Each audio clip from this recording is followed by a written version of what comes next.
So hello guys, today we are going to solve the pattern problem for right angled number pyramid second. In the given question, you can see that we have integer n and we have to print the pattern. So let's see the pattern and try to find the logic behind it.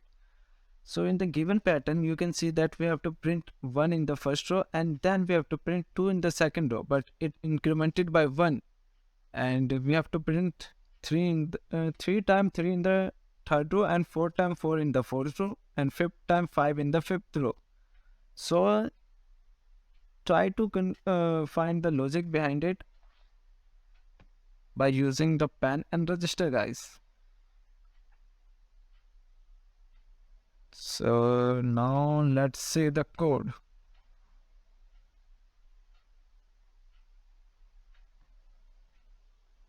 So as you know, we're going to first write the outer for loop to print the number of rows. So first we write the outer for loop similar for every pattern we want to print.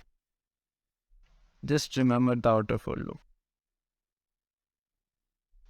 And then we have to print the logic. So we're going to use the inner for loop to print the logic behind it. And in the inner for loop, we define another variable g.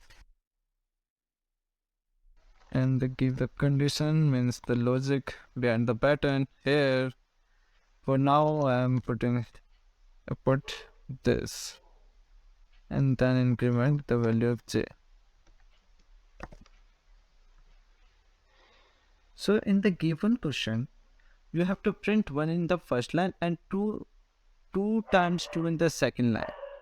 So we have to print the value of I, and we have to print one value first line and two value in the two line.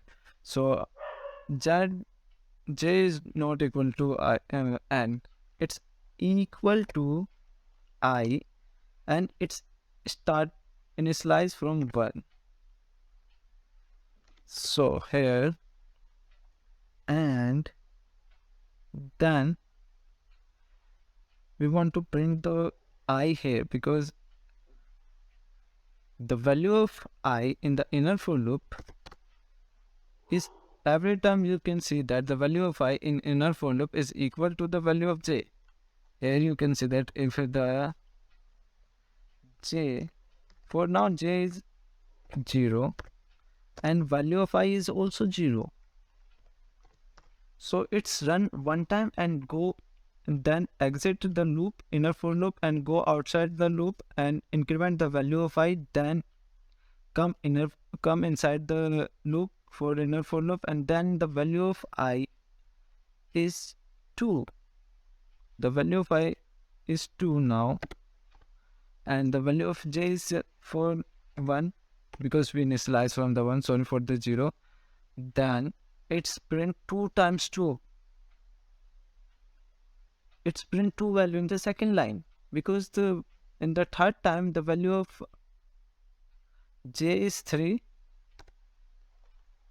The condition is false because j is greater than I, then it's go outside the loop.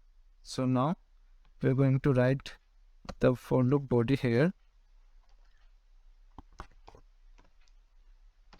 and we want to remove ln because we want to print in a line, and we want to print the value of I, the number of, and then we want a new line.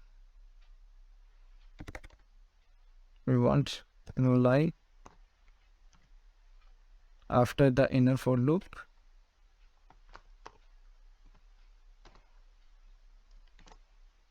Now you can see out. Let's try if it's run or not.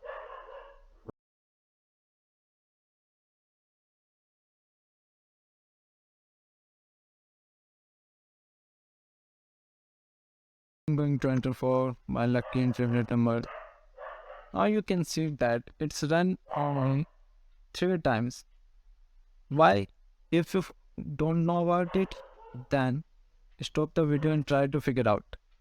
Now I'm going to tell you, because I is in this in outer for loop, you can see I is smaller than n. In the fourth time, the I is 3 and the value of 4 is value of n equal to 4, the condition is true because I is 3 and the value of n equal to 4.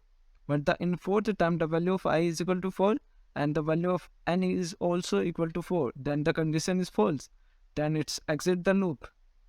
So we have to print equal to here. Now run again.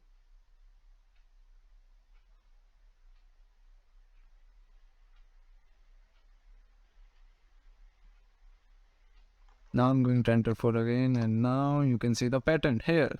So thank you guys for watching.